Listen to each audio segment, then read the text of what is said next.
Alright, I cannot believe it's so late in the bow hunting season for 2020 and I haven't been out on the stand for a hunt yet for whitetails.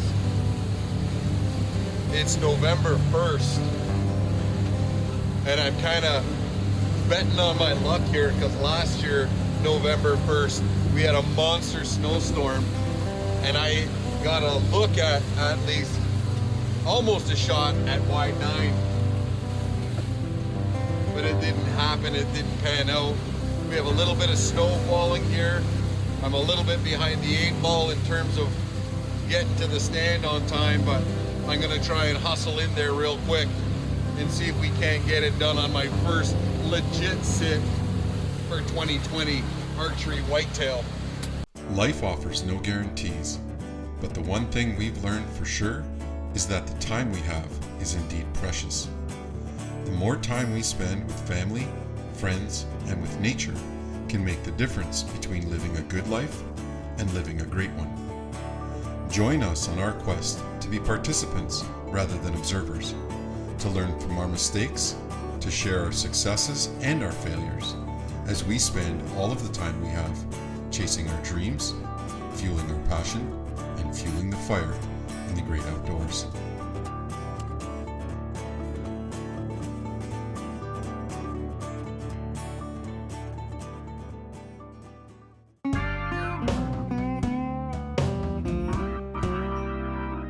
Hey folks, welcome back to Fuel the Fire TV. We're out here on what we call the 1,000 acres, and even though it's a big tract of land, we only hunt the back side of it. And this year we actually brought a cultivator in here so that we could work up the ground and put down our first plot is going to actually be clover because it has a lot of nitrogen. There are a lot of coniferous trees here, so we're assuming that the soil is a little bit acidic. We're going to put down a real good fertilizer mix that has some neutralizer in it to get that pH to where we want it to be. But we're also going to throw, like I said, down a whole whack of clover, and we're going to, so that the nitrogen gets into this soil for when we actually put a big food plot in here next year. We're going to throw down some radishes, maybe some turnips for that late season hunt, maybe for the muzzle loader where those deer come back in and concentrate back onto their food source, get them through the winter time. We've worked this up pretty good. We're going to throw down about 10 pounds per acre, 10 pounds of seed per acre of food plot. This is just a little bit less than an acre, but we're going to overseed it just to be on the safe side. That's this week's learning curve tip out on the food plots. Get them in early so that you can see what you have in store for your fall hunts.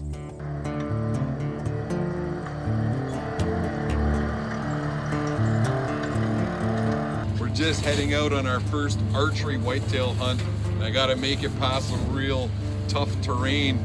The beavers have done a crazy job in here. Just they've got trees down.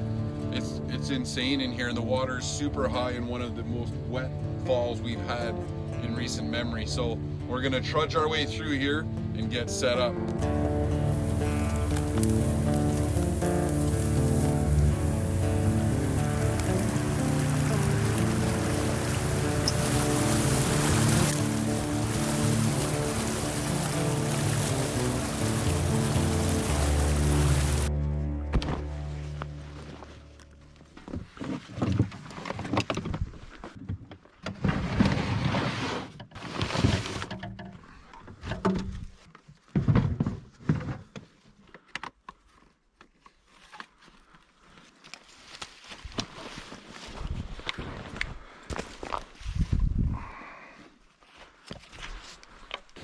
All right, we got some crazy winds happening tonight, but they're from the west, switching to northwest, and that's gonna be a great win for this stand. I'm hoping to see, I'm laying my eyes on low and wide, but you never know. It's the rut here on Manitoulin Island, and anything can happen.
Well, like most hunts end, there wasn't success tonight, but that was cool.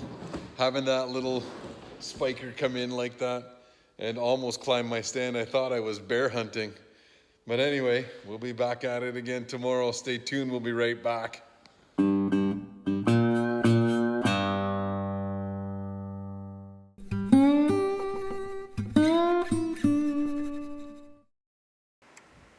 We all know practice makes perfect.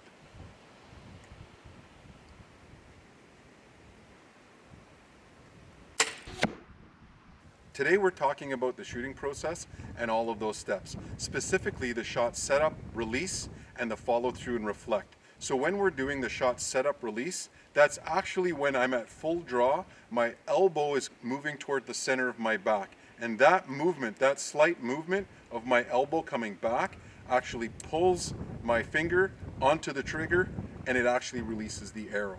So you want to be sure that your follow through and reflect, you're thinking about that. When you watch your arrow hit, you try and keep your form, and then you are critical when you're practicing of, did I do everything I was supposed to do?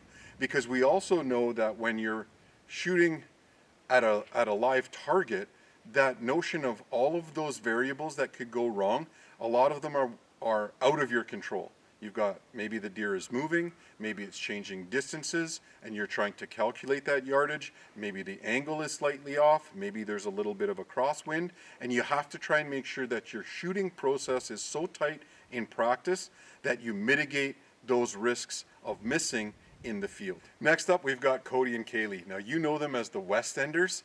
They're from the west end of Manitoulin Island, and Cody has been coaching Kaylee because she's new to hunting, new to archery, and she shot a real good buck last year. You saw that on video with her crossbow.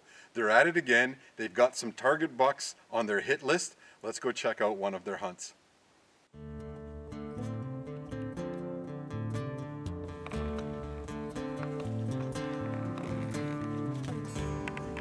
He's right there, don't move.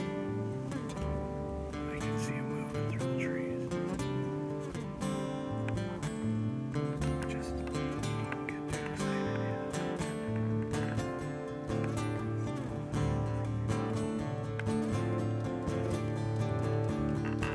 There you go, 30 yards. He's facing now, he turns a bit.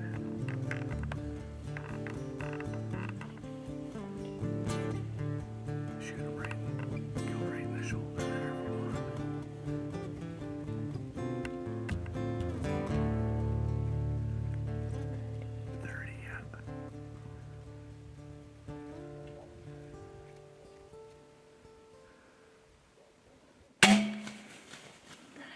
No, you shot under him.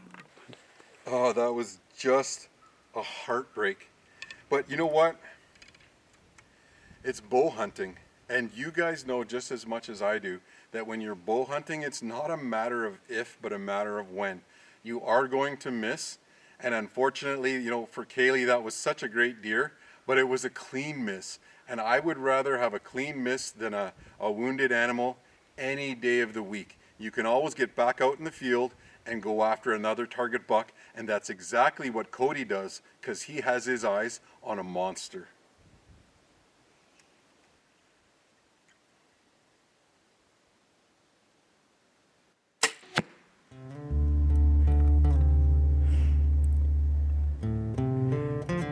He's out there about 80 yards or so, I'd say right now, folks. Boy, he's a giant. I sure hope he comes over. He's heading the right way here.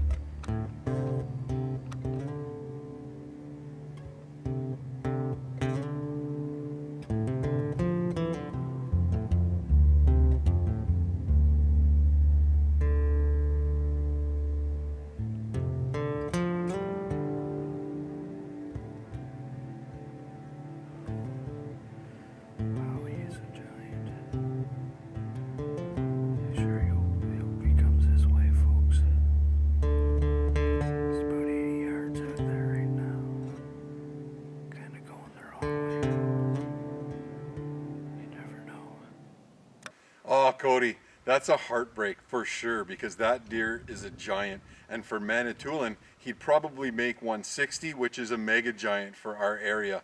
Probably a 6.5-year-old deer, just a trophy animal. And I know what you were thinking.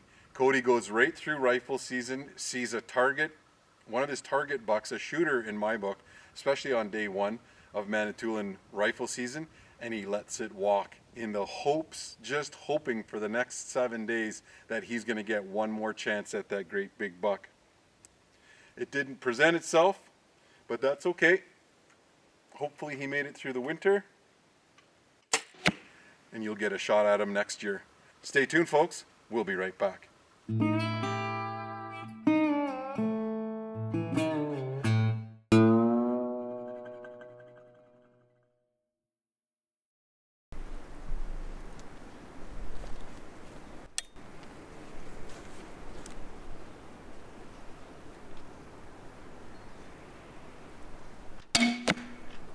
That's it. All right, so we're back at it again. Aspen's practicing with Mom, and you've seen Aspen in several episodes. She's been on lots of hunts. She is a pro angler. She's got some real big fish in terms of salmon and bass, and now she's practicing with her Excalibur crossbow. It's important when you're shooting with new shooters and young shooters to eliminate most of the variables. So in all of Aspen's setups, it's just going to be one shooting lane. We're going to wait for that animal to get into the right shooting spot, and then when she's ready to pull that trigger, she's going to take the animal of her choice.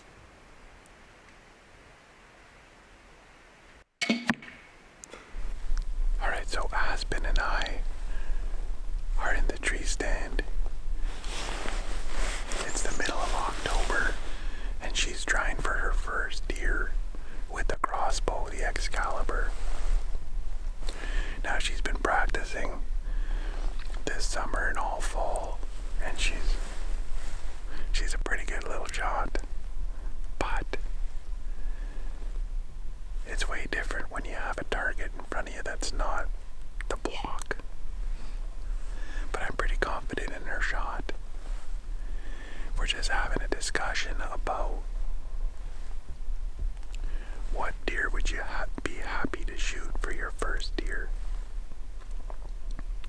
I was telling her my first deer was a doe, and my first deer with a bow was a little spiker after I blew a chance at a monster 155. Shot right underneath him, but that's a different story. What I told Aspen is that she has to be comfortable and happy with the deer that she pulls the trigger on, not me, not anybody else. So a lot of times you know right away when you see that deer. You're like, that's the one I'm taking. But sometimes you talk yourself into it, and sometimes you talk yourself out of it. But tonight we should actually hear that deer coming in if this dog would shut up behind us. He's gonna wreck our hunt here. But it's a nice night, the wind is perfect, and we know there are some decent deer in here. Mom shot a real nice deer last year in muzzle loader season, so we'll see what happens. We got an hour till prime time at least. Last night, there was 5 deer came to the main, all does and fawns. We didn't stay the whole time because it was super windy. I'm hoping tonight I see the buck I'm looking for.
Hey folks, welcome back to the program. Now, after Aspen saw that perfect 10-pointer, which she dubbed Mr. Perfect, during archery season, she just couldn't bring herself to pull the Excalibur trigger on anything different, and I can't blame her for being patient. Rifle season is just around the corner, and this year our friends at Ramaco's have given us a new rifle to shoot. It's the Benelli Lupo 30-06. Now it also comes chambered in a 270 Winchester and a 300 Win Mag, but this year we're going to be shooting the 30-06. It's a fantastic, smooth shooting rifle. The Lupo has a great degree of variability in terms of its adjustability. So it comes with a recoil pad that not only makes it easier to shoot, but also you can adjust the pull from 13.7 to 14.7 inches. Trigger pull, you can adjust with the internal screw adjustment from 2.2 pounds to 4.2 pounds. It's easy, you just remove the clip. It's a polymer clip that is seamless to that and improves the line and look of this rifle. It's going to be topped with a burst velocity scope. Now this one in particular is a 2 to 10 power by 42 millimeters at the front end. And we can adjust it all the way out. Once we zero it in through this side turret, we can adjust that all the way out to 500 yards. This gun is a dream to shoot. You saw Diane harvest a young bull with it in episode 1, and we're going to show you some field specs and shooting specs with this gun in subsequent episodes. But right now, we're headed out into the deer stand thanks to our friends at Ramaco's. I'm in here. I'm going to try an all-day sit. It's one of those days where the wind is right for an all-day sit. And we've been seeing some bucks. We've got about 6 shooters on our hit list. Nothing super huge this year, but a couple of decent, unique bucks.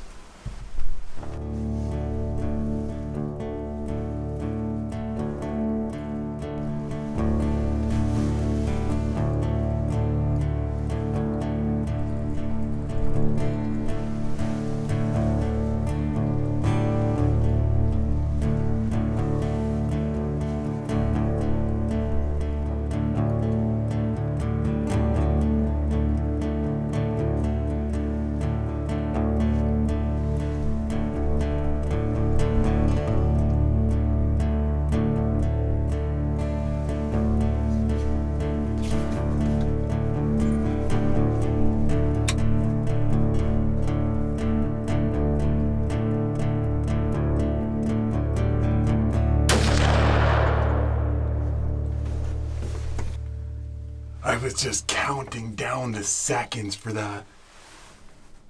I literally had no time left. I've been sitting all day. All day. Oh, that's awesome. Yes, baby. Fueling the passion. Fueling the fire. And getting outdoors. That's like 10 hours on stand.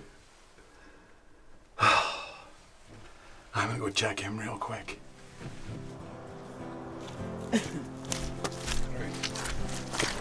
Oh, look at this guy. Phew. Oh, this is one of our target deer. We called him Sticks, eh? Yeah, Sticks. Because he's got a couple of little stickers here. What do you think he is, 3.5 years old? Yeah, 3.5, getting a little stinky too, eh? Just starting to rut it up. Yeah. The rut's actually, or our hunt week is actually a week earlier because of the way November fell this year. It's actually, we're usually hunting the week of the 20th, but we're hunting the week before, which is new for us because we've had a warm fall. But you know what? I hunted all day today. I usually do a couple of all-day sits. This guy was traveling with a spike horn for a little bit. He was pushing him off. And that spike came in like you saw 3 or 4 times today, and then this guy showed up right at last light. Just a super buck for this area. He's like I said, he's one of our top bucks back here, one of our target bucks anyway. This is just fantastic. Warren and I are out here. We're fueling our passion. We're fueling the fire because we're getting outdoors.